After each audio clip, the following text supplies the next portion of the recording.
Hey folks, anyone in the LA area who wants to see me do a lengthy set of comedy before I go on my Few Parts of the World tour in April, I'll be doing 4 shows at the Ice House in Pasadena. That's 2 shows on Sunday, March 4th, and 2 shows on Sunday, March 11th. Go to icehousecomedy.com for tickets. And everyone in Europe can go to the tour page at WTFpod.com to get tickets for my shows in London, Stockholm, Oslo, Amsterdam, and Dublin. Yeah.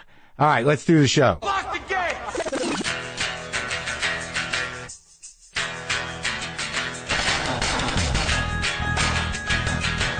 All right, let's do this. How are you, what the fuckers, what the fuck buddies, what the fuck nicks, what the fucksters? I'm Marc Maron. This is my podcast, WTF. Welcome to it. Welcome to the show. How's it going? You all right? Oh, come on, man. Don't be that way. Come on. Come on. Open up your heart and let all the terror in. Go ahead. Open up your heart and just feel the panic. It's like I'm the worst meditation leader. Hey, everyone, I want everyone to take a deep breath. Yeah, take a deep breath. Let it out through your nose. I think that's the way it goes. That's right? Clear your mind. Just focus on the day ahead. Focus on the day ahead. Focus on just everything that can go wrong today. Just focus on just the little things. You know, start off small. Like, have you gotten your coffee yet? That could spill on your lap, right? Yeah, I don't even know if I'd stop. Did you stop already? Just, be careful with the coffee. Don't dump that new thermos of coffee onto your lap or onto the car. Don't drop any food onto your lap. Think about all the things that could go wrong today and just dwell on them a minute. Yeah, you could get to work and, your job's not there. Yeah, think about that. Yeah, how's that? You getting angry? You getting aggravated? You getting tense? You getting terrified? Yeah, think about the world. Think about how there's no, we're not part of the Paris Accords anymore and how, we're just gonna just push aside all the clean energy, entrepreneurial, ventures and all the possibilities of clean energy and just reinvest in fossil fuels and coal. Think about that day where all of us will not be able to breathe at the same time. That look we'll have as we go, I guess we're all going together. Think about the peace of that. Think about that, how nobody will miss anything because we'll all be gone in the same few hours. Is this negative? I don't think it's negative. I think it's important to acknowledge and realize this. Think about your own, your own time on this planet and how short it is. Breathe in. Open up your heart to this. Open up your heart to just the pure existential terror that we're constantly trying to hide from ourselves. Breathe out. Just breathe out all that peace of mind. Breathe out all of that well-being. Breathe out all of that gratitude. Breathe in the darkness and the fear. Am I doing this wrong? Am I doing it wrong? God damn it. I think I'm doing it wrong. Hey, this is really great stuff about one of our sponsors, people. When we first started working with Simply Safe, they had only 10 employees. They thought up a new way to offer home security, and since then, they've become the fastest growing home security company in the nation, protecting more than 2 million people. And now they've just released their brand new home security system, the all-new Simply Safe. It is completely rebuilt and redesigned. They've added new safeguards to protect against power outages, downed Wi-Fi, cut landlines, bats, hammers, and everything in between. The all-new Simply Safe was redesigned to be practically invisible with sensors so small you can blanket your home in protection and never notice. But you know who will notice? The people who you are trying to keep out. Simply Safe has added a lot with this new system, but you still get the same fair and honest price. $15 a month for 24/7 protection and no contracts ever. The new Simply Safe is smaller, faster, and stronger than anything they've built before. But supply is very limited. Visit SimplySafeWTF.com to order now. Do it. Order it now. That's SimplySafeWTF.com now. All right, just breathe in that your house is going to be robbed. Breathe out that you can get Simply Safe. Look, I integrated into the bit. All right, folks, look, I didn't mention who was on the show today. 2 guests. David Wain, David Wain from The State, from Stella, from his directorial adventures in film. He's got a new movie. It's about Doug Kenny from the National Lampoon, and it's about that beginning of that magazine. It's called A Futile and Stupid Gesture. It's now streaming on Netflix. He'll be here in a minute. And I was very happy to have Ezra Furman on the show. Ezra Furman has a new album. It's called Transangelic Exodus. Comes out on February 9th. And he was just a guy that, I don't know, I'll get into it in a minute. What do we need to talk about? Where are we at? The cats are starting to come to the new house. Isn't that odd? I'm sort of dug in over there a bit, kind of still in between houses. Obviously, I'm still in here at the garage, still work getting going on here. But saw a cat on my new front stoop. A cat. They're coming. They know where I am. Word is out. The cats are on the move. On the move. David Wain and I go back. David Wain and I go way back to the beginnings of our comedy careers. I didn't know him during the state, but I knew him after, when all of those guys started to do stand-up. And it's been a long time since I had him on. He was on a very early WTF, and he's here now to talk about his new film about the National Lampoon, A Futile and Stupid Gesture. Now streaming on Netflix. This is me and David Wain.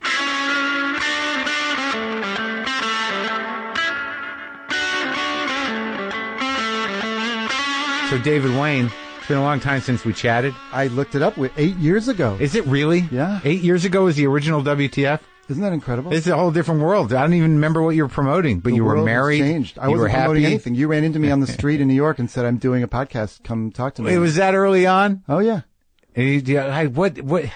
My life was pretty different. Yeah, I lived in New York at the time. New York, diehard New Yorker. Yeah, I had a second kid since then. Right. I've made like 3 movies. I've done a lot of things. Moved to L.A. You're not married anymore. Not married. Got divorced. Wow, a lot has happened. Yeah.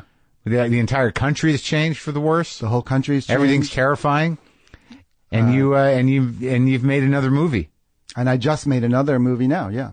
I know. That's why you're here. That's what brings you here. That's aside from friendship. The impetus. What reminded me to want to come was that. How long have you lived here? About 4 years now. Really? Yeah. When my oldest son started kindergarten, and I'm like, I was looking at the calendar, and it looks like I'll probably be away 9 months next year. Right. In L.A. Yeah. So I'm like, this is stupid. And how old's that kid now? He just turned 10. And how old's the other one? 7. Just today. They're young kids. Today's his birthday. Really? And you're here? Yeah. Where's he? He's in school. I was just at his school. Oh, it's Friday. Yeah. I was just giving him and his classmates some donuts. And is the mom here? The mom's here too. The mom was there with me. Uh-huh. At the, we're friends. You are? Yeah. Well, that's good. We see each other all the time. Oh, good. Yeah. That's nice. And what part of town did you settle in? Studio City. Oh, there's some nice homes up there. I know a lot of people that live up there. Coming from New York, I found a little spot where I can walk to the coffee and the pizza and do you really do that, David? I do, because it's really right there. And so I go with my kids. Like this morning, we walked to the little coffee shop for breakfast. Okay. For special birthday breakfast with my kids. Because I did that when I moved here. I moved over by, Franklin, by that one block where the Gelson's is and the old UCB and the Bourgeois Pig and the chicken place. And I was like, this feels like New York. It's like, it's a block. It's 3 stores. Yeah. Within a week, you're driving everywhere. I didn't feel like it. I don't think it feels like New York, but it's just a nice thing to not have to get in your car sometimes. Yeah. Rarely though, right? Yeah, I go to that strip a lot. Oh, good. All right. I also bike a lot. I try to stay out of my car. I need to exercise. I can't even talk about it. I've been on a shoot for months, and the craft services. I'm just like eating out of self-contempt now. Yeah. Right. So the National Lampoon movie. Yeah, A Futile and Stupid Gesture. It's called. I ended up I got a screener of it the day before yesterday, and I watched it yesterday because that's awesome. Yeah, my call time was pushed, so I'm like, well, I guess I'll watch David's movie. I'm so glad you did that. It's the first one of your movies I've seen in a while. Nothing personal. Don't worry about it. Yeah, I think we live in this great era in our business where there's absolutely no expectation that you've seen your friend's stuff because there's too much stuff out there. Yeah, and it's sort of like it's a matter of time. Yeah. And then you're like, oh, that's right, he did that one. I should get back to that. And also, I think we live in an era where the party's always ongoing. There's no late to the party. You just get back to it. You're never going to have everything's on all the time. That's right. Everything's on all the time. But I had an interest in the subject matter. I'm a heavily National Lampoon influenced person. And are you interested in comedy? No, it had no pull. Okay, so but the Lampoon I enjoy. Cool. Yeah, of course I am. But how old are you? 48. So, okay, so I'm 54. Yeah. Like when I guess the first issue of Lampoon was probably like 71 of National Lampoon 70, or so. I think, 1970. Somewhere in there. With the duck and the woman. Right. Like there's a chapter in my life where, I coveted the National Lampoon because in 1970 I was like 7. But like I'd see it on the newsstands, and it was always very compelling and lurid and something grown up about it. And then I started reading it around, I can't remember what issue it was, but it was all very mind-blowing. It was clearly adult humor. Yeah. Because I was a Mad Magazine kid. Me too. Right. So like that was the jump. Mad Magazine to National Lampoon. Right. And when you made that, you definitely felt like it was a rite of passage. And it was, for me, it was like, 13, probably 14 maybe years old. Yeah. See, I never quite made the jump. I never felt like I was smart enough. Because I think being just that much younger also. Yeah. The height of the Lampoon it was already kind of declining by the time I was old enough to read it. From my mind. I get it. Yeah, no, it was still pretty vital, when I was cause it was still the 70s, cause I was bar mitzvahed in 76. Okay, good. So, it was still, I think it was still at the height, really, wasn't it? Yeah, at that time it was. And it was like, I just remember like there were certain things that like stick in my mind. What's the great story where the guy wakes up with a vagina? Right. Yeah. That was great. I remember the Eddie Bauer catalog satire because of the pictures. Some of it goes so far too. It really gets edgy in a way that I don't. Oh, it's crazy. It was, and the Michael O'Donoghue stuff was way out there, out of his mind. And I still have. I think I still have the yearbook satire, which is awesome. Which you spent a lot of time on or a little bit of time on in the movie. Yeah. And the comics in National Lampoon were great too. And the photo funnies, which you used to you used a lot of devices in the movie to keep it going, keep it moving, keep it funny. Yeah. And keep it cohesive too. Well, it was cohesive. You have a timeline there. Yeah. But there were some very meta elements that were funny devices that kind of did not distract from the story, and it made it kind of lively. Well, doing a biopic is an interesting challenge, and I've never done anything like it. So it was what compelled you? What comedic spirit compelled you? Well, I mean, there's obvious reasons why I'd be interested in it, because it's about the thing that I do, comedy, and it's kind of like chronicling the generation that came one or two before mine did. And it's our community paying homage to the earlier community. But the project was not initiated by me. Colton and Abood, Michael Colton and John Abood, got together with Peter Principato and John Stern, who were the producers of it. And then they came to me with the book that was written by Josh Karp in 2003, and we've been working together on it since before they wrote that first draft of the script. It was a biography of Doug Kenny? The biography of Doug Kenny, the founder, Yeah. And so it's been almost 10 years we've been working on this together. And trying to crack the nut of how do you tell a whole life story, and, how do you put it on film. And it was a really cool thing. I've never done anything that was about real people, and some of whom are still alive. And so we together kind of did it. So so how did you, like, early on, because when you think biopic and you think about biopics, like the one thing that was sort of playing in your favor is that your main character was not as visibly recognizable to most people. Well, to me, this is one of the big appeals of this. Yeah. This is somebody that most people have never heard of. Right. And if you're a comedy nerd, maybe, but most people have never even heard the name. Right. But he was such a pivotal, central figure in the creation of comedic point of view that we all are part of. So, sure. Well, yeah, going, to SNL, to Ivan Reitman, to the film careers of that first crew of SNL people. Harold Ramis, Yeah, and the Lampoon of it in and of itself. It was very interesting. What made you decide to have Martin Mull in essence be a non-existent older Doug Kenny? What was that? The initial impetus was that when I first started talking to the writers about how to shape it, I felt like we should be as outside the box as we can, and not just do a plodding, chronological, generic biopic about this guy who was far more interesting than that to me. And I feel like, well, what would Doug Kenny have enjoyed as his own life story? Yeah. And also this idea of having the modern Doug Kenny narrate ended up being useful in so many different ways. It helped us to tie together all these disparate episodes. Yeah. And it gave it a modern day point of view on all this stuff, which right. which turned out to be pretty important to us, because the humor of it, it has its own, it exists in a time and a place, in a context. It's not all of it is funny in the way that it would be if you were saying like, here it is today. So you think so? Well, it depends. I mean, certainly there's plenty of stuff if you think about it, you look at the first season of SNL, the same thing. There's some stuff that just doesn't feel as funny just because it feels old or not fresh, and other things have changed because of the cultural mores have changed. Certainly, everyone's talked. People talk a lot about how misogynist it was, which is true. It's hard you can't deny it. But it seems like if you contextualize some of the more poignant and pointed satire from National Lampoon, it's certainly worth its weight. They weren't pulling any punches, and in some ways, it was meant to go beyond funny to just tasteless. Oh yeah, they were looking to push boundaries. Yeah, sometimes more than be funny.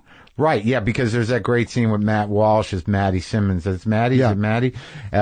Comes running down the hall in a montage of people suing. Right, everyone sued them. Yeah. And that they got off on that. They were all about how exciting that was. But I noticed that there were, am I wrong in that, were there actors from Animal House, secondary actors from Animal House in the film? Like, was the woman on the tour bus? The tour bus was one of the Martha cheerleaders? Smith, who was the one who at the end of Animal House, not the cheerleader, Babs, the Omega sorority girlfriend. Yeah. And was the guy who played Niedermeyer? Right. He was one of the executives, and so we tried to, and made a little reference. And in fact, he says in the movie, "What are you going to do with your life?" Right, which is a reference to that Twisted Sister music video that he. Yeah, right. So, we like to we thought, why not have fun with this? We wanted to. In anything I do, I try to not take it too seriously in the wrong way, but take it seriously in the right way. But you did. How were the facts? Were they tight? I mean, did you bend the truth at all? It was so exhaustively researched, and we knew everything that we were doing and what was right and what was wrong. But then we knew there's a part in the middle of the movie where we list all the things that we changed for dramatic reasons, Yeah. And so, there's plenty of things in there that either we don't know or that we changed to tell a more clear story. And that's just, I think, what you have to do. And you had all these people Joe's in it. Joe Trulio, Tom Lennon. Tom Lennon was great. Michael O'Donoghue. He was great. Really inspired, yeah. It was really a good performance. He's amazing. Because there is footage of Michael. There's plenty of footage of Michael. Well, anyone who watched SNL in the early days knows him. Or that fucked up movie he made. Right. Mondo Video. Do you remember that? Yeah, Mr. Mike's Mondo Video. That was crazy. I remember watching that late night on VHS. What the fuck is this? Well, that guy was out of his mind in the best way. Joel McHale played Chevy. Jackie Tone played Gilda Radner. And all those people, I mean, every one of those characters and those performances, we didn't have room to do much with any one character. And I would love to see a whole movie with these same casts even of the early stages of SNL. Yeah, Daly, John Daly. Was that John? Yeah, John Daly playing Bill Murray. That was good. He did a great job. Yeah. But I was surprised Tom Lennon was really, He really... he locked in. And Natasha Lyonne played Ann Beats.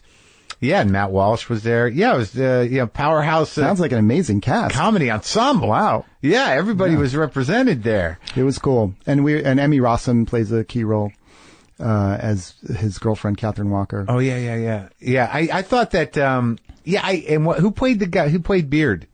Henry Beard is Donald Gleason, who you might even not recognize, but he's like one of the top actors. Now he's the guy in Star Wars who plays the redheaded Colonel, and he's been in a million. He's been in like 6 or 7 movies. Oh wait, was that him from The Revenant? Yes, Donald Gleason. No, he's in everything. Yeah, he's an Irish redheaded actor, but he's almost unrecognizable in this. Yeah, no, he's great. That guy's in everything. Yeah, I thought that was a good, because I had seen the documentary recently. Right. Drunk, stoned, brilliant dead. Yeah. Where did that go? It just seemed to be. It was people saw it was. It was like all documentaries. It had maybe a tiny release in theaters, but it was on Netflix, and a lot of people saw it. I thought it was awesome. I found myself very impressed towards the end of the movie with the transportation of the cocaine in a tennis ball. Yeah. For some reason that detail was like, wow, that was true. Yeah. It was true. Yeah. And also what was, the story we heard about Chevy Chase having this very fancy case where he kept all his cocaine and all the paraphernalia in a really as if it was, the bomb. It was amazing. So I like how you went through all the stuff that they were sort of, the pitch meetings and then the type of stuff they were satirizing, the enemies, because this was an intimate media landscape where, the magazine like that could have some impact and effect. Yeah, it's a different time. That's another thing I tried to communicate to maybe younger audiences is magazines were huge. And Lampoon was really the voice of counterculture. There wasn't anything on TV like that until Saturday Night Live came along. Right. And it was still like sometimes, and you used the photo funnies to document the dissolving of his marriage. That was clever. Photo funnies were important. The photo funnies were amazing. I mean, for people who might not know, they would take these little dumb photographs in their office, right, and then turn them into comic strips. Yeah, not even turn, just like literally write little comic balloons on them, right, and make these dumb jokes, and they became very popular and often had boobs. Yeah, a lot of boobs. Yeah, it was good because if you couldn't get hold of a Playboy as a 13-year-old, you could get those into the house. You could get National Lampoon. And that was really that was the window. That was why so many people ended up ultimately picking that up. Because of the boobs. Yeah. Yeah. That's like why I watched John Viner's Bazaar on Showtime, because it had boobs in 1981. Oh, did it? Remember that? It was the first cable show that I was aware of on a premium network. And they actually had sketches, and every 2 sketches, somebody would take their shirt off for a second, and it was incredible. It was important. Even if you didn't pay for Showtime and it was scrambled, you'd wait for a minute to unscramble for a second. So, what did you ultimately learn? What was it in this process about comedy or about yourself or about anything? Anything? Like, I mean, how long did it take to shoot that thing? Well, it took, I don't know, 20 some days to shoot, maybe 30 some days to shoot. And, but it was a long gestating thing because we spent, years and years putting it together and thinking about it. And then we actually stopped for 6 months during the editing so that I could, and a lot of us could leave and then spend, the time writing, prepping, shooting, editing, and releasing the Wet Hot American Summer miniseries, the second one on Netflix, 10 years later. But anyway, the point is we had a big chunk of time away from the movie, which was really helpful for us to understand, because a movie like this has so many different parts and modules and ways to attack it. So we did a lot of creative storytelling thoughts work in the editing, and did a couple days of reshoots, and then finally put it all together. Could you have ever imagined that camp movie would be a franchisable business? Of course not. I remember when we were shooting it, I was praying we'd have enough money to finish shooting it. Yeah. And then, I was never sure it would even come out in any form.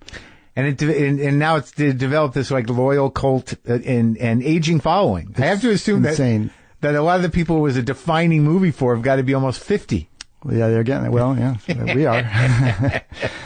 But I'm happy to say younger people seem to like it too, but who knew? Is that camp experience still the same, you think? No. I mean, give or take. No, not at all. I think the liability insurance actually changed camp's experience a lot, and parents have expectations for their kids to have all sorts of computers and stuff. Oh, that's right. And then some are going the other direction. Better vetting of counselors. Yeah, there's a lot of, the looseness, which I remember so fondly at my camp, would never fly today. Right? Yeah, it was loose and ramshackle, and we would just sit around all day. Sit around all day and all the counselors were fucking each other. And there was no sending photos back to parents. Nobody knew what was happening. Yeah. It was amazing. It's a secret place. You'd get a box from your parents every once in a while. You'd hang around all day, go make out all night, and then come home at the end of the summer. And I remember coming back from my summer, and I didn't realize how dirty my mouth had become at all. Yeah. And I'd say to my mom, "Oh, I had a fucking great time. Fuck mom, fuck this, fuck that." Yeah. My parents were like, "What the hell? What happened? What kind of camp did we send him to?" Now wait, is there a plan for another 8? What hot? Not at the moment. We sort of put a little. You've done 16 total? We did 16 half hours plus the movie. Yeah. And the last one was the 10 years later, which has a bit of an ending to it, if you watch it sometime. And, I think we have other ideas to now expand in other ways in the WHU, the Wet Hot Universe. Mm-hmm. But is that what you call it in the office? That's what I'm starting to call it now. Okay. Putting that out there. So we're just exploring that now, and we'll see, probably down the line somewhere. Now, do you keep in touch with all the other state people? I have to ask you that. We still, work together all the time in different configurations. I saw Showalter the other night. Yeah. I guess I didn't realize or put it together that he directed The Big Sick. Yeah. Yeah. Well, that's amazing achievement this year for him. Yeah, I saw him at the Critics' Choice. And he also does that show Search Party. Yeah. And we did Wet Hot together. He had a great, crazy year. Yeah, good, because out of a lot of you, he looked like he had a tough year or two. Well, everyone, it's like one of those horse races where at the fair where the one comes ahead, and it's like everybody has their moments that they. We just want everyone to keep working. Yeah. You know what I mean? There was a period there where I'm like, oh, is he just going to be a professor? Yeah, you know, and then all of a sudden, no. I think it's cool that you got all of us on your show. I think I did. Did I? I think you did. Got them all, or maybe not Todd Hollebeck. He's the outsider, though, right? Yeah, he moved to Korea, but he was the founder. I know, but it doesn't seem like it's good. Is it good? Is everybody okay? Is he good? Oh, yeah, he's fine. I mean, he's come back. You know, we've done some things as the entire group in recent years. We did a Festival Supreme show, and we did some new material. And I think I only had Ben on a live one. Did I do a one-on-one with Tom? Or did I have Tom and Ben? I think I did do a one-on-one with Tom. Yes, you did. And then I had the two of them. But and Joe, and Michael Ian Black, and Carrie, yeah. Kevin. Kevin, yeah. But I think I did get most of them. Oh, maybe, and Marino? Yes, I did a one-on-one with Marino. Yeah, and then he was in my TV show, too. But what have you done, 800 of these? Almost 900. So you're not going to, I'm at the place where I don't know. But aren't you at the place also where someone could say a name and you'll be like, I don't know that name, and you're like, but he was a guest on your show? I usually know the name, but sometimes I'm not sure if we did one. Right. It's a lot of episodes. Right? Yeah. I definitely am at the point, I guess I'm grateful, where I forget whole things I did. Like somebody said, I worked with you on blah blah show, and I'm like, I don't even know if I remember what that is. Oh my God, we're getting old. But it's good. It means that we're not luxuriating in the past. Or dead. Yet. Yeah. All right, buddy. It's good talking to you. Congrats on the movie. Good luck with it. Thank you.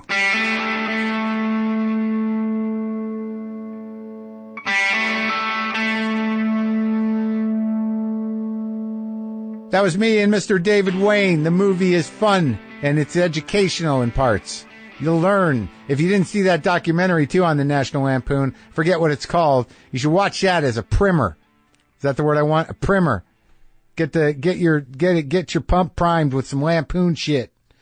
Changed my life, that magazine. Changed my life. So, I got an email. Mark, email. Rita Moreno, the worst whooping I ever got. That's the subject line. Hey, Mark. Thanks for years of enjoyment with the podcast, comedy sets here in Charlotte, and the TV shows. In about 1978, I was 5 years old and downstairs with my little sister and brother watching The Electric Company. My memory is of Rita Moreno as the director teaching us about punctuation. She concluded the lesson by raising her megaphone and shouting, "The TV is on fire!" to show us what an exclamation was. So to show what I'd learned, I walked up into the kitchen and yelled, "The TV is on fire!" at my parents. My dad took off like a shot down the stairs, and when he came back up, I didn't get a chance to explain at all. I still remember that as the worst spanking in a childhood that definitely deserved some spankings. Thanks again, and take care, Doug. Doug, I gotta say, it didn't sound like you deserved that one. And I think, I'm glad you got this out. I'm glad you had this memory, but I think maybe if your father's still alive, you might want to discuss this and explain to him exactly what happened, and just maybe get a little bit of that, a little piece of apology, just a little bit. You didn't get a chance. He jumped the gun. You learned something. I don't know how you feel about exclamation points now. Do you avoid them? Do you avoid yelling because of that? Do you avoid?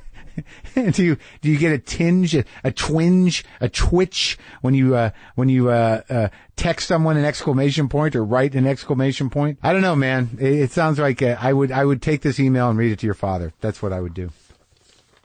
So Ezra Furman, look, this kid, I don't know. Like, I got some records and there was something to him. It's really how it happened. I think I got his first two records. And there's a lot of kind of structurally familiar stuff. It's good rock, definitely rocks, but there's something really amazing about his songwriting, about his passion, and about his rawness, man. It was like Phil Elverum, but different, because that was painfully sad. But then I had him on to talk about his album, but But Ezra just sort of like, there was something, some songs were kind of 50s-ish and there was a lot of familiar drive to them, but unique songwriting, unique, voice and just the passion and the rawness of it. It got me going. So I'm like, well, who is this kid? Who is this kid from Chicago? So I asked him to come on the show. As I said earlier, Ezra's got a new record out called Trans-Angelic Exodus. It's actually out February 9th. And this is me talking to Ezra Furman.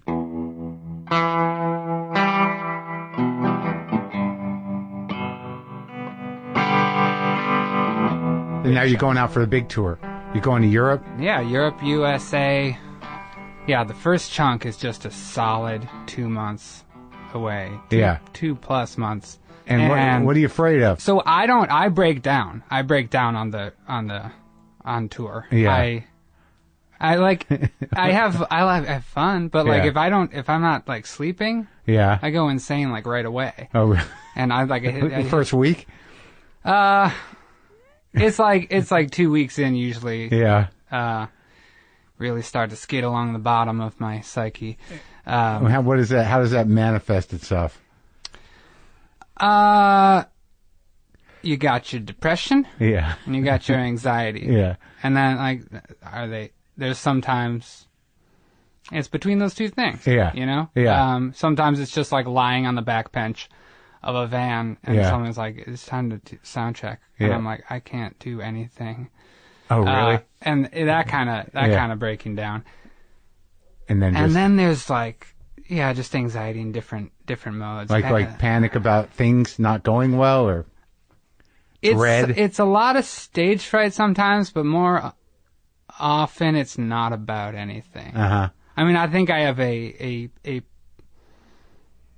some kind of panic disorder. I've had like panic attacks that get kind of heavy and serious. Like gotta breathe in a bag kind of thing? Is that what people do? I mean, that's old school. No, I just like... If you can't catch your breath, you know what I mean? Right. Yeah. Breathing... My chest... Remembering to breathe, I guess. Right, yeah, my chest tightens up. That's where I get a lot of my anxiety. Like, I can feel like I can't get a deep breath. But I've learned some skills. Yeah? I've gotten way better with that. Like what? What do you do? What do you get? Ground yourself? Kinda? Well, yeah, at some point I learned that what gets it going is that you feel it coming on and like, this is bad, something bad is happening, everything's wrong, I'm losing my mind. And it's actually being afraid of it that makes it a problem. Whereas if you just like, here it is, it feels bad, but it's just my brain doing a little thing and then it goes away. And like that really makes a huge... Kind of separate yourself from it as opposed to feed into it. Like it's not the truth. It's just my brain. Right. Yeah. Yeah. Yeah. I know, because I used to think like, oh wait, something's dawning about me about what it is to be alive. Right. Everything's actually horrible, and I have been ignoring it. Your muse. It's your muse that you're ignoring. It's the dark, depressing void muse. The void muse. Ooh, yeah, that's a good metal band name. Yeah, let's do it. I'm fine with it. So, you have a big following in Europe. How's it working for you out there?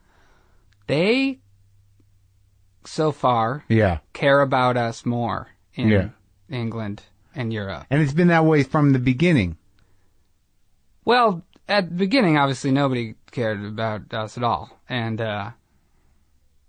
no, the first weird thing is that we somehow had this, when I was with my other band, my first band was called Ezra Furman and the Harpoons. Yeah. 3 records worth? Yeah, and we formed that band in college, when I was in college. Which college? Tufts University in Boston. I know where that is. I used to live down the street from there. Oh, really? Where'd you live? I lived on Cottage Ave in Somerville, a couple blocks down from Redbones. Oh, yeah, of course. Like Davis Square. I lived in Davis Square before it was cute. Now it's really cute, isn't it? Did you grow up in New England? No, I grew up in Chicago. You're a Chicago guy? Well, Evanston. I should say I'm from Evanston. I've been trying to say Evanston because that's where I'm from, the first suburb north of Chicago. So how'd you grow up? Like there, like Jewish. You talk about being Jewish in the music. Yes. How many of you are there? You Jews, you Jewish Furmans. There are. So I'm from a family of 6. I have 6 kids. No, 4. Okay. 4 kids. Yeah. 3 siblings. Yeah. Yeah. My parents are liberal Jews. My dad's a child of Holocaust refugees. Really? And he grew up Your in Boston. grandparents. My dad's parents escaped. They weren't in concentration camps. Got out under the wire. Yeah, really. Did you know him? I didn't know my grandmother. I knew my grandfather. Oh yeah.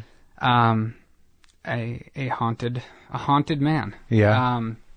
How old were you? Also very sweet. Yeah. Wonderful. Grandpa to me. Could you tell he was haunted, or you felt that from him? Well, I just remember, kind of learning about what the Holocaust was, and then I think maybe some teacher encouraged me, like, yeah, you should go ask your grandfather about his story. Uh-huh. And I tried to ask him, and he just, I think, immediately broke down crying and couldn't speak, and just like so. And it was this mysterious thing, like something. And I never really got the whole story of his childhood. I think he was like 7 years old or something, and the Nazis were invading, and they left home. They were like, let's get out of here. Yeah. And so, like, to me, that's always like, there was a message of that, of like, they were paranoid enough, They got out ahead of the curve. They survived. I bet all their friends were like, you're overreacting, Yeah. So that makes me a paranoid person. Yeah, I'm paranoid. It's inherited. Yeah. And how old were you when that incident? When I talked to him? I don't know. Like really young? Maybe I was 10 years old. Oh yeah. So it's a real memory. Yeah. Are you the oldest kid? I'm the second of 4. You have an older what? Older brother. Younger brother who was in a band? Yes, that's right. Jonah Furman of the band Krill. Yeah, he's got some fans at Krill. Yeah, they broke up. I know. He put a hard end on that band. It's over. And then he went to go get into the labor movement. Oh, so he's and unions. He worked on this Teamsters election of the underdog candidate. Oh, really? So is he he's a volunteer, or is he an administrator in the labor movement? What does he do? So now he's a lawyer or what? He's not a lawyer. He's working like for the New Jersey Teachers Union. Oh yeah. And trying to unionize teachers and grad students. Yeah, he's doing cool stuff. He made it was a impressive transition. Well, did the rock dream die for him, or did he felt like he wasn't doing enough?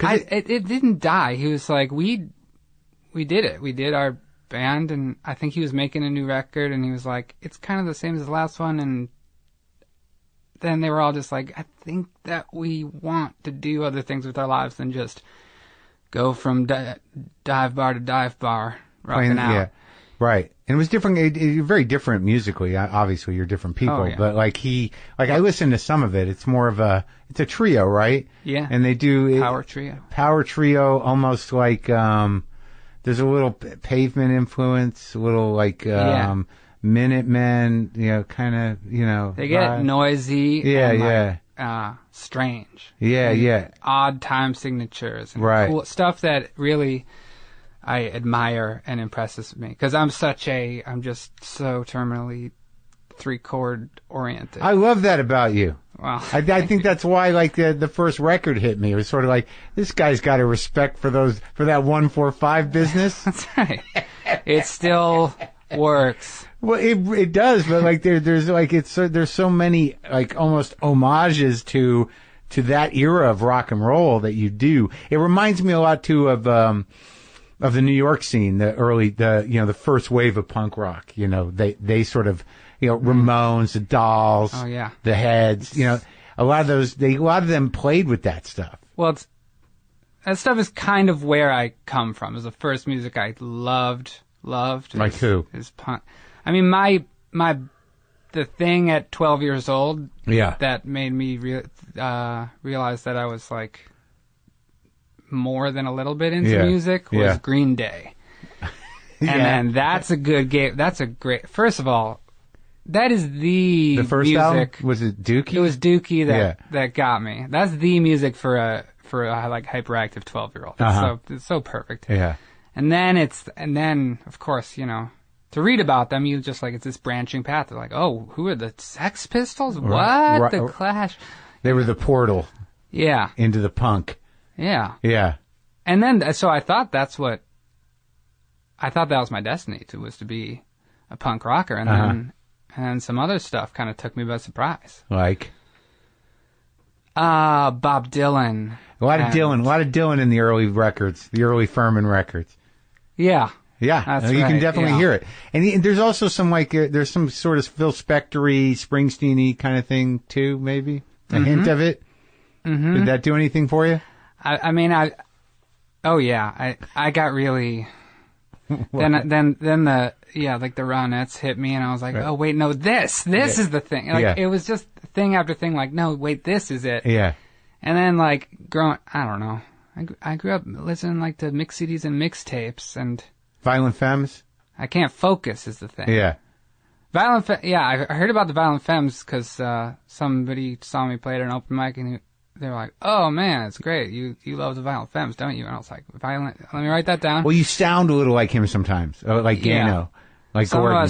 Some of us are just blessed with the golden Gano voice. It's nasal, like... Well, you don't do it all the time, though. It's almost like when you hit a certain note, you're reminiscent of it. And there's a rawness to that. The familiarity of that, of whatever he does, which isn't a lot, it definitely delivers. I don't listen to many, rock guys' words, but I have to listen to you. And it's nice. It's good. It's not a bad thing. Yeah. But your voice is very commanding. That's a Gordon Gano thing, and a Johnny Rotten Sex Pistols thing, that enunciation. Because I remember I saw Johnny Rotten on TV, on like a VH1 thing or something, and I was like, the way that everything he's doing is who I am, that's how I felt at age 12. Angry? You were angry?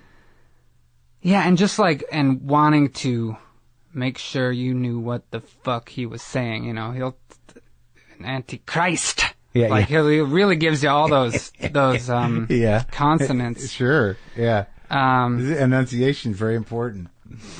Yeah, I believe in it. Yeah, no. I'm a words guy also. I feel like I'm a writer. You definitely are. That's the first thing. I mean, that's what I thought I would be when I was a kid. I was into creative writing. Yeah. But you definitely write the shit out of songs. There's no question about it. And there's right at the very beginning, you take on big themes and you move through, very, Dylan-esque kind of, turns of phrase and long narratives. It's great. And then you filter in the sort of like bebop stuff, and then you filter in a little like, good old time Buddy Holly rock, and Sure. You go through all of it.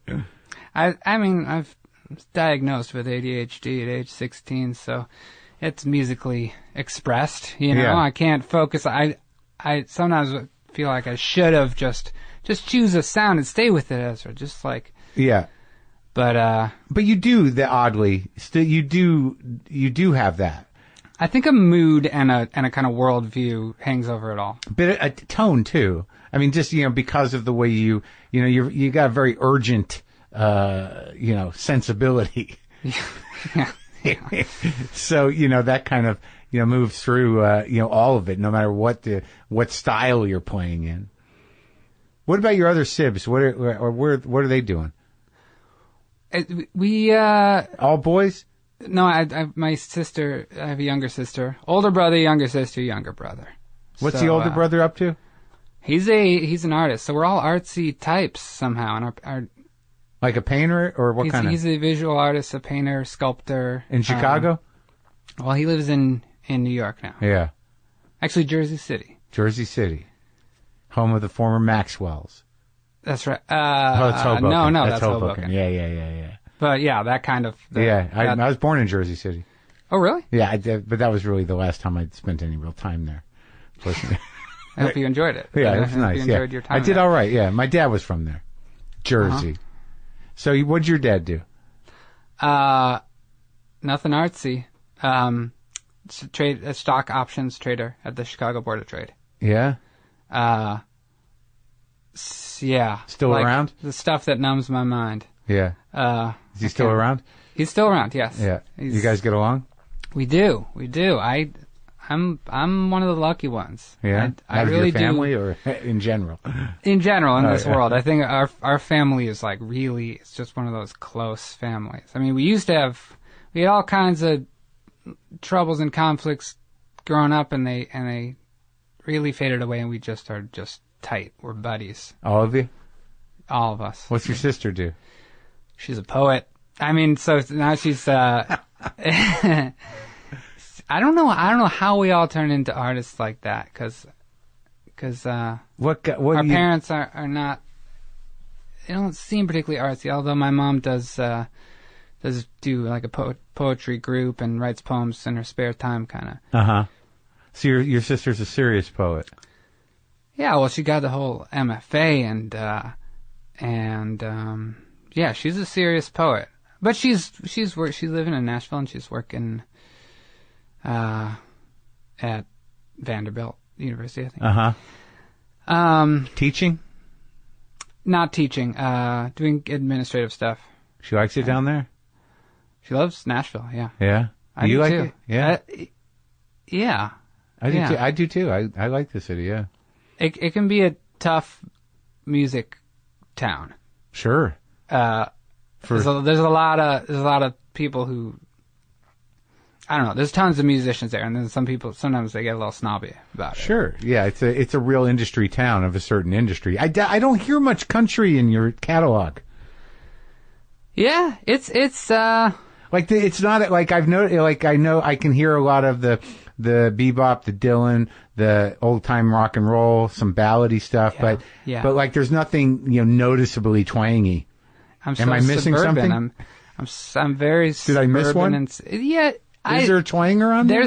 There's some twangy moments. I've written some country-esque weepers. You did? There's like that. Well, there's one called "Hour of Deepest Need." That's Well, I guess Dylan had a lot of country elements too, right? Oh yeah. "Hour of Deepest Need." I mean, if you're trying to be, like I am trying to be a student of the great songwriters, so you gotta go to Townes Van Zandt, etc.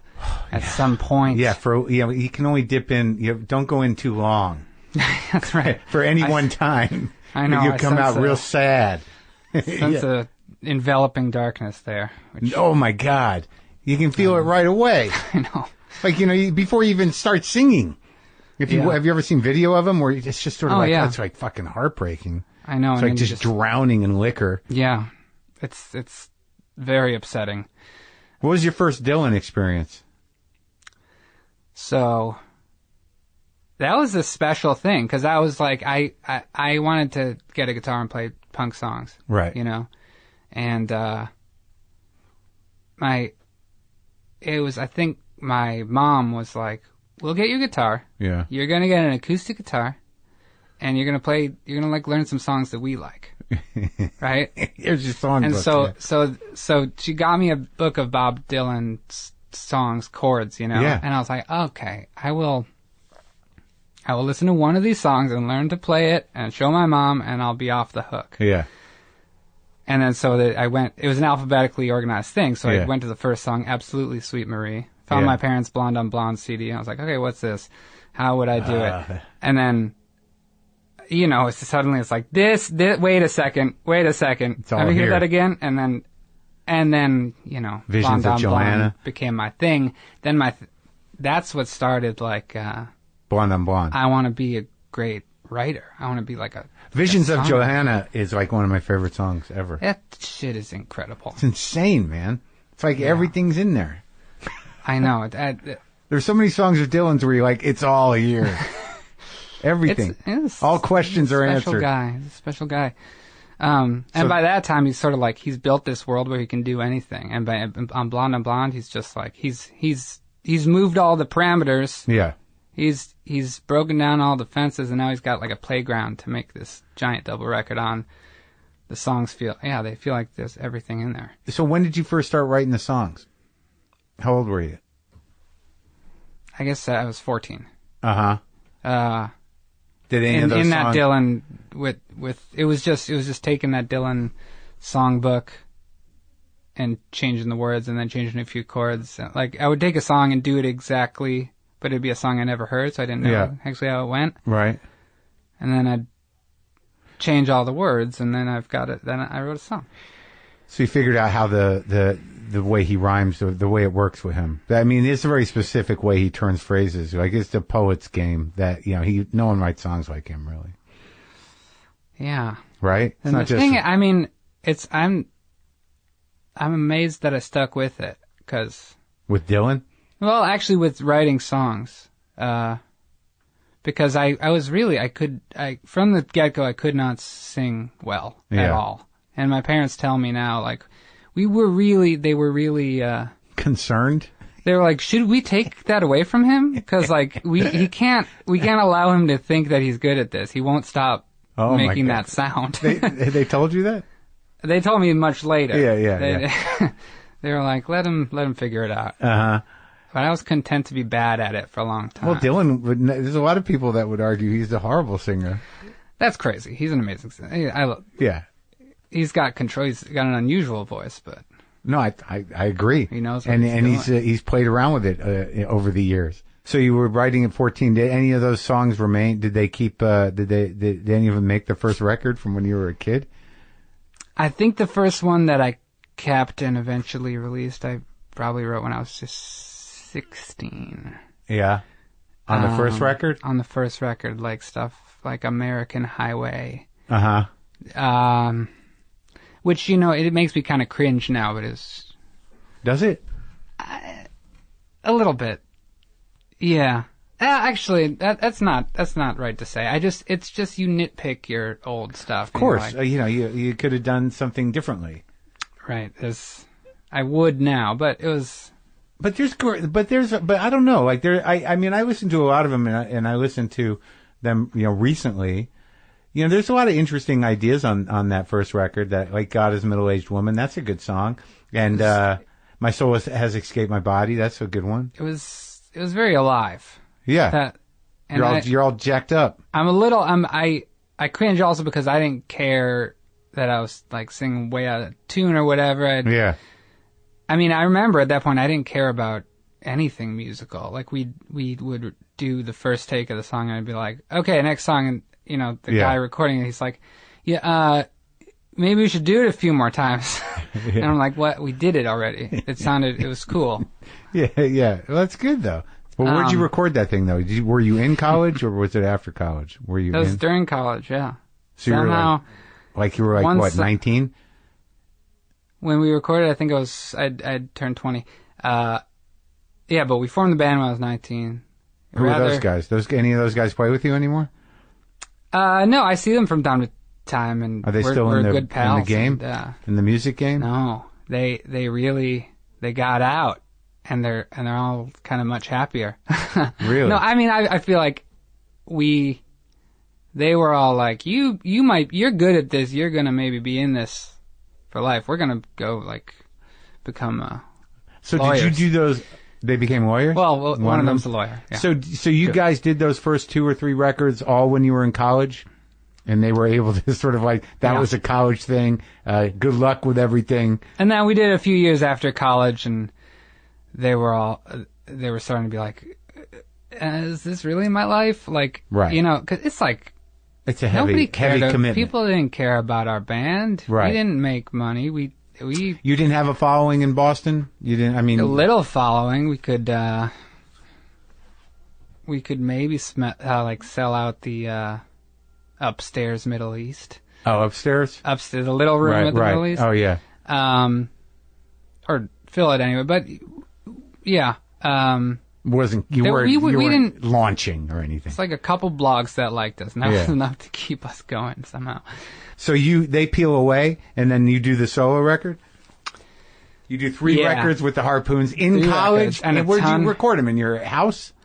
Well, we did a demo in a dorm room, and then we got a record deal. That was the shocking thing. It's like we formed the band, and we were like, well, we could get summer jobs or like take summer school classes, or we could go on tour this summer. Yeah. Because I had a friend who became my manager, Mitch Marlowe, a hero of my life, who was like, you could. In college, you met that guy?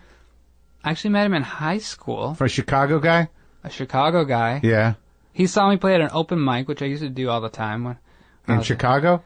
When you were in high school? When I was in high school, actually, I'd go, usually with my dad, down the street to a bar, because I couldn't get in alone. So you just acoustic guitaring it?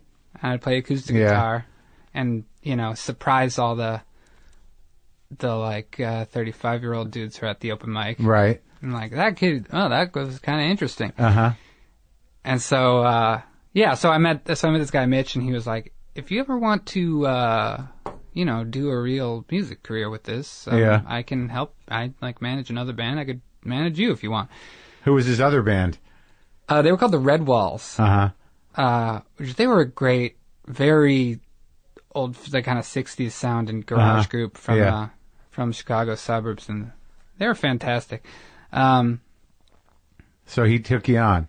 So he took us on once we had formed a band, and he was like, I'll call in some favors, get you on first of three at various dive bars across the Midwest, Yeah. First of three. I never heard that term. I like it. Yeah. Oh, yeah. That's a rough spot. Or, maybe first of five. Yeah. And some of the bars made us stand outside because, we weren't old enough to drink. So, my God. You wait till you play, then you get out. Yeah. No one's closing us down because of you kids. Right. Yeah. And then the shocking thing was that he got a Chicago indie label's vice president or A&R guy to come to our show in Chicago, and they were like, that was an amazing show. You're signed. Let's do it. With the Harpoons. You guys traveled over the summer. Mm-hmm. You got where are all those other guys from? Around the East Coast? Philadelphia. Oh, yeah? We met at Tufts. Sure, right. That's right. Yeah. But they're all different places. But you got some chops playing around Boston, then you went and did the gig in Chicago, and you get signed. I wouldn't call them chops. And we got signed somehow, and that was very shocking to us. It was like, the thing with me is I just my highest ambition was to record something and be on somebody's mixtape that they gave to their friend. I was like, if that could happen, that would be making it. I think that's happened.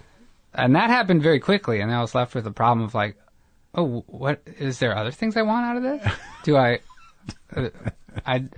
You made some mixtapes. Some people put you on a mixtape, and you're like, "Am I done?"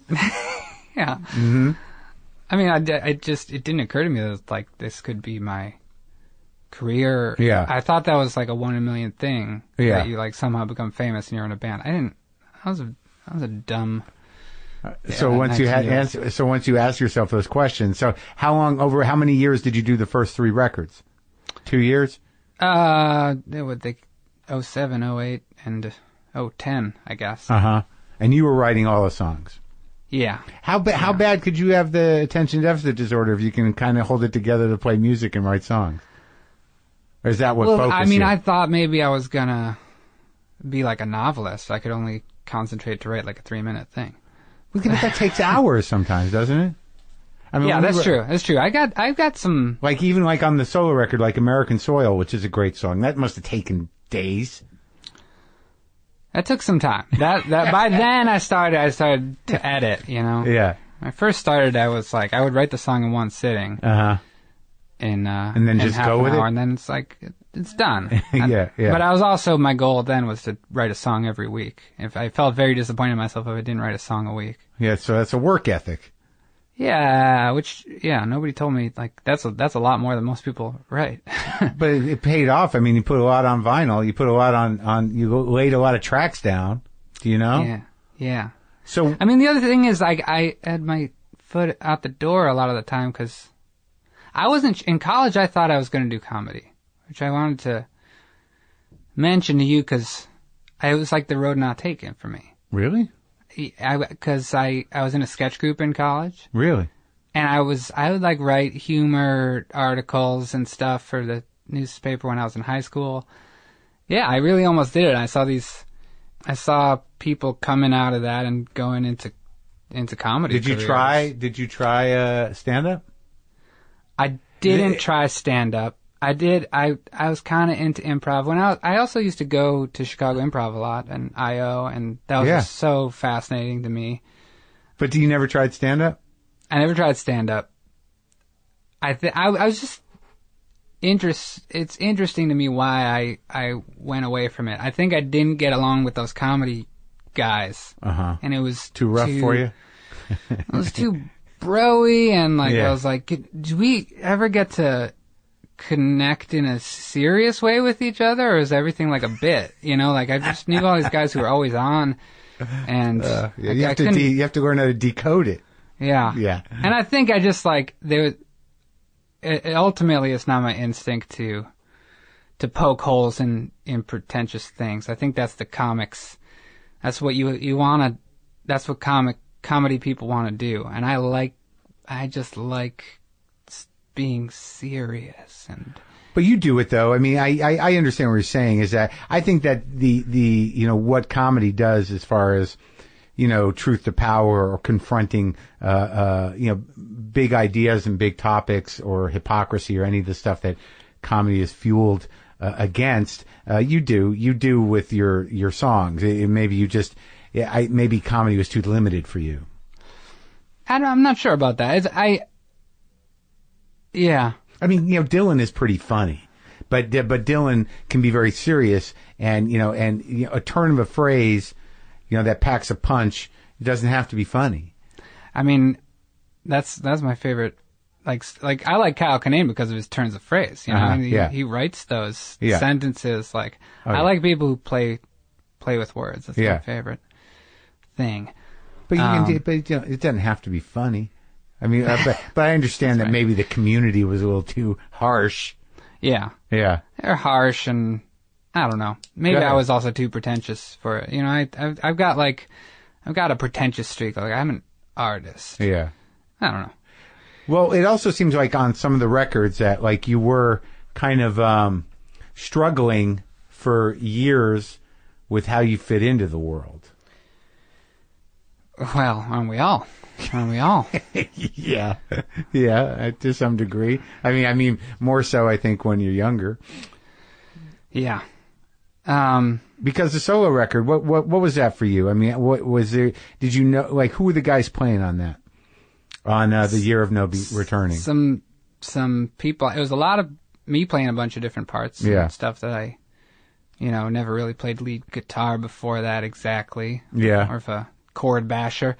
But the thing was that I moved into this house with some new people that I kind of just met, friends of friends. Where? In Chicago. You went back home? In Lincoln Square. Yeah. Yeah.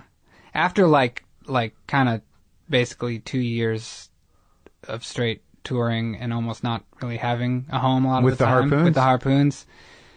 And then I moved into this house in Chicago. Uh-huh. And let's take some time off from touring. And at the top of the house, the guy who became my new producer and bandmate, Tim Sandusky, he had built this home studio. Uh-huh. And I kept going up there and looking around and being like, I gotta do something in here. Yeah. And I kind of went into this antisocial period of I just want to be a megalomaniac about a recording. And make all the decisions myself. No band democracy, no voting on which song is the best. I'm just going to make a really insular thing. Yeah.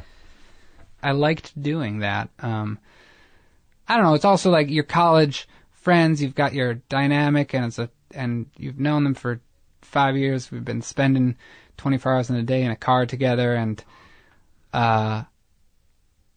you kind of just have your old dynamic. And I was trying to break it, trying to go somewhere different.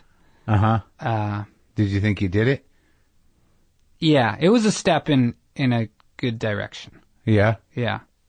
What do you think about those old relationships that kind of held you back? Well, they didn't. It was kind of, we were just in a holding pattern at that point. I mean, the other thing about it I guess, is that I felt pretty closeted. I felt pretty among a bunch of bros and, you know, trying to get along with the bros and, right. Kind of tamping down my queerness and my, I mean, like. But they knew or they didn't? I mean, they knew I told them that I was bisexual. Yeah. But, like, I was just still saturated in the broiness and like, I didn't really have many gay friends, and I was just kind of, there was something culturally suffocating me a little bit. It was me just, like, refusing to tell anyone where I was at ever. And just, like, in any room I would walk into, I would just try to either be invisible or make everybody the most comfortable possible. Right, take on their way of speaking. Right. Just sort of like, zealot it a little bit, like kind of like, you know, just adapt to whatever the flow is, and, you know, you kind of, it's a boundary thing where you just sort of like become kind of absorbed to protect yourself. Yeah. Yeah. And it over the years, it never seemed like a big enough deal to like have that's the thing that I think not everybody talks about coming out. Like, for some people, it's like you tell everybody, it's a big moment, and right. it's a big break with the past of being closeted. Yeah. And then, but for a lot of people, it's just like sloppy, and you mentioned some stuff to some people, but like it's not really clear where you're at, and you don't know, and they don't know, and there's a lot of alienation and like distance from people, and kind of tacit dishonesty, and it's just habits that I had to break. Well, you had to make a clear decision for yourself somehow. Yeah. Yeah. I mean, like, it just sounds, I mean, I can only imagine it that, you know, it's the not wanting to make waves thing, or the risk of losing the affection or friendship of people, you know, must loom pretty large. Yeah, and you just don't know if they're gonna hurt you. Yeah, you know, or whether they will go away, right? Yeah. But these bros must have been okay. These guys you were traveling with. They were great. Yeah, they're not bad bros. No, not at all. It was more of a me thing, and I just feel like making that solo record. All these moves I made in my personal life were mirrored by the musical choices I was making. Like, deciding I need to go somewhere and be alone and make a record kind of mostly alone, was like taking some time to figure out what's going on with me. Right. And then I just like started coming out and more. I started dressing feminine in public, and you know, wearing dresses or makeup. And I started on stage first. Yeah. Because it seemed easier. Sure. I mean, it's just a show. It's still vague. Right. Yeah, you don't know if it's a thing about David who I Johansen, anybody. Bowie, right. You know, it's like makeup and rock and roll is fine. Yeah. Sometimes it's a political statement. You don't have to commit if you're on stage. Well, so the year of no returning was the beginning of you kind of, in your mind, coming out publicly in your music and in general.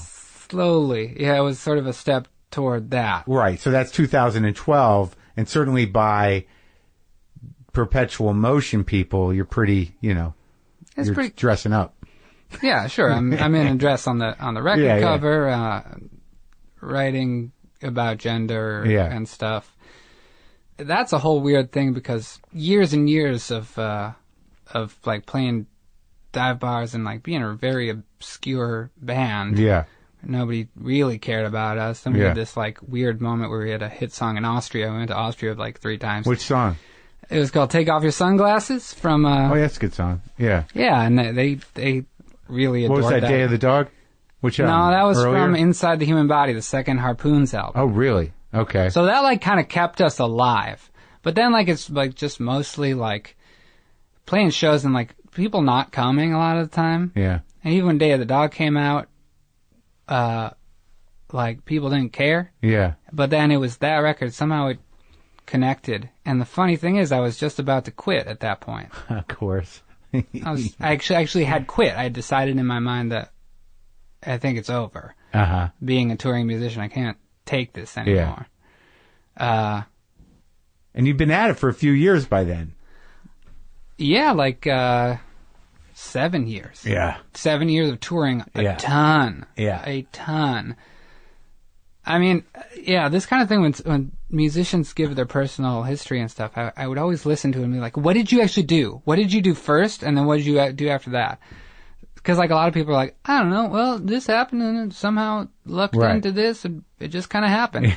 Right. But for us, it was like, the lucky thing was we got that first record deal. We never expected it. Then we just played shows forever. Yeah. For with 7 years. Yeah. And like, yeah. And then that band broke up. I formed a new band. Then Sandusky comes into your life. Is that his name? Tim Sandusky. Yeah. In the upstairs studio. Yeah. Changes the game. He plays with you now still? Yep. Yeah. Yep. He plays the saxophone. And yeah, there's some stuff on, I don't remember which album, but there's some out there sax work on a couple. He does wonderful things. Yeah. I found out that he played saxophone after I'd known him for it and recorded a little bit with him. And I was like, oh my God, we need this. Saxophone used to be before every band had like a lead guitar player, like in the 50s, they'd all have a sax solo, like a ripping sax solo. Right, I love that stuff. Yeah. You got a real thing for 50s music.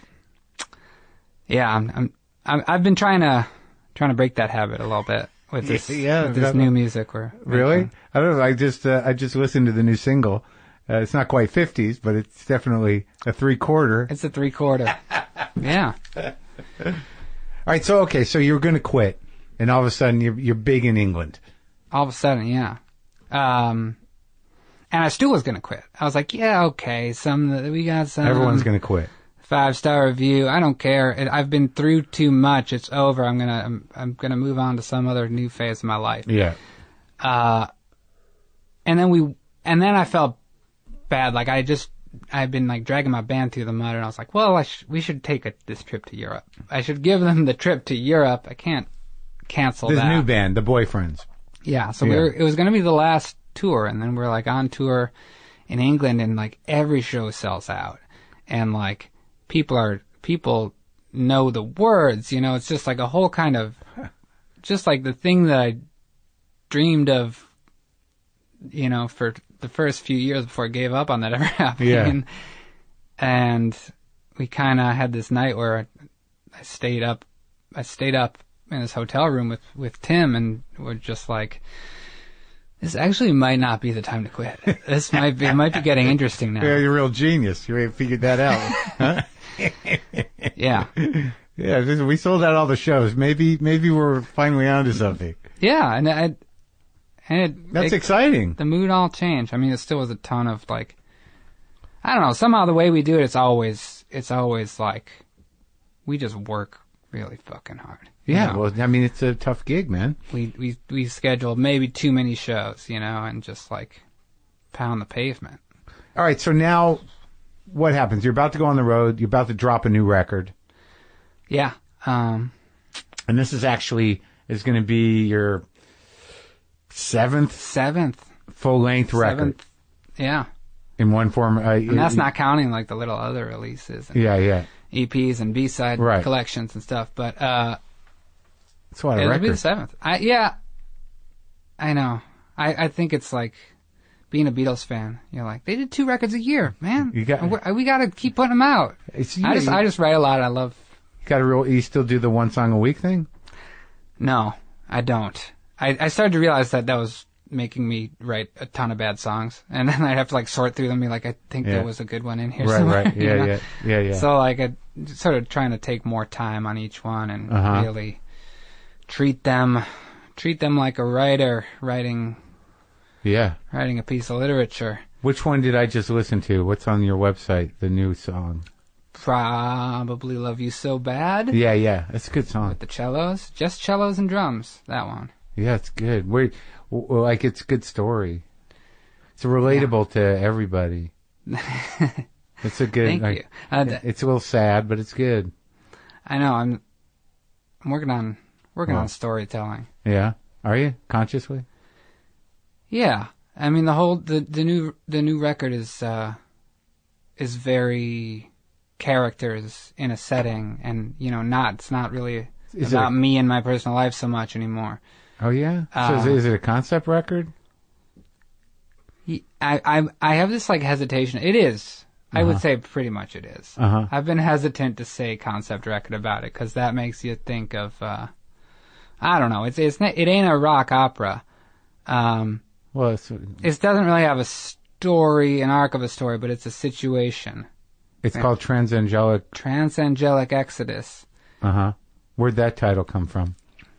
Well, a few places, but it's just that this song, which is the first song on the record called "Suck the Blood from My Wound," just kind of dropped into my head. I found this song in my brain, which for some reason was about an angel escaping from a hospital, and me and the angel, driving in a car, trying to escape a hostile government, an authoritarian takeover. Which, the undertones here are not that hard to understand, sure. of just paranoia about a government gone bad, and what they might do to vulnerable people. So then I kind of just had written this song. And I guess I have to deal with this. What is this idea that I've uncovered? And so most of the record is set in a car escaping hostile authorities. Me and my damaged angel. You're bloodied in songs throughout your career. Is that right? A little bit. There's a lot of blood and guts imagery, huh? Yeah. Fighting. Yeah. Well, I took it from Lucinda Williams, I think, mostly. I don't know if you're into Lucinda Williams at all. I love her. I talked to her in here. I love her. Oh, you did? Yeah. Oh, I should hear that. She's great. She can really write a visceral image, Yeah, it's good. So how does it end up with you and the beat up angel? I think it does. I think that's part of why it's not a rock opera. It's not a story. It's a perpetual situation of perpetual paranoia and flight from hostile authority. Yeah. You feel that in your day-to-day life? Yeah, kind of. I think there's a deep paranoia and siege mentality thing that's just in me. Yeah. From just, I don't know, growing up closeted queer. Yeah. And now, current events are certainly aggravating that tendency in me. Sure. And you're living in Berkeley though now, right? I'm living in Berkeley, California. You have a good community up there? You have friends? Yeah. It's definitely a city of fighters. I'm in love with somebody who is a student, a grad student, a PhD candidate at UC Berkeley in political theory. Oh, really? So I'm hanging out with a lot of people talking about stuff like authoritarianism and so that's playing on you. A little bit. Yeah. My partner wanted me to mention that they're a big fan. Oh, good. Well, that's very nice. Of your show. And actually I am too. Well, thank you. Since back in 2010 or something, I've been listening to this. Oh, yeah? Yeah. On pretty regular, not every episode. Sure. A bunch of them. Well, thank you. So how long you been with this person? A while. Yeah? A while. We met in at Tufts. Oh, really? We haven't been together that whole time. There was breakups and move-aways, and we ended up together. That's a nice story. It's so far. That's a good story. That's a long time, man. It's. So was he the first, and now he's he comes back around? Kind of. Yeah. Yeah. You gotta. Maybe not many people honor that. But you come back. Sometimes you gotta break up to understand what it's like to break up. And then they're like, oh, we shouldn't have done that. Oh, wow. That was an idiotic move. That's great. Now, the tour, so what are you going to do to take care of yourself?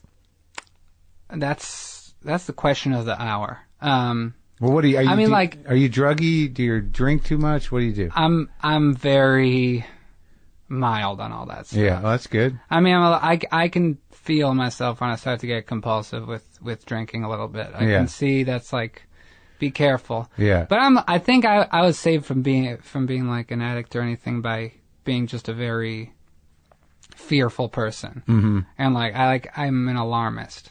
Like if I have a bunch of emails to answer, I'm like, I don't want to answer these emails. I'm going to like drink 3 beers. Yeah. Then I'm like, I'm out of control. I got to get, what's going on with me? I'm an alcoholic. That's all it takes, huh? So I just get very afraid of it very quickly. Yeah. Well, that's good. It's a saving grace. Fear is good in that situation. Yeah. But do you actually, do you have a plan to somehow make this a good experience? I think I got to remember to, if I need to just lie on a hotel bed for an hour instead of go and see my friend who's in town, maybe I'll just lie on the bed for an hour and I'll see them another time. And have you been to all the cities you're going to before? Yeah, I think so. Yeah. Actually, we're going to New Orleans, which we never played in New Orleans, which is surprising to me. That's a trippy place. Have you been there? I've never been there, actually. It's got its own vibe entirely. I've been... Like you feel it, like you I've heard things, and you get into the city, you're like, "There's no place like this place." Yeah, that's what I hear. I mean, and also it's particularly musically, of course, rich. Yeah, good food.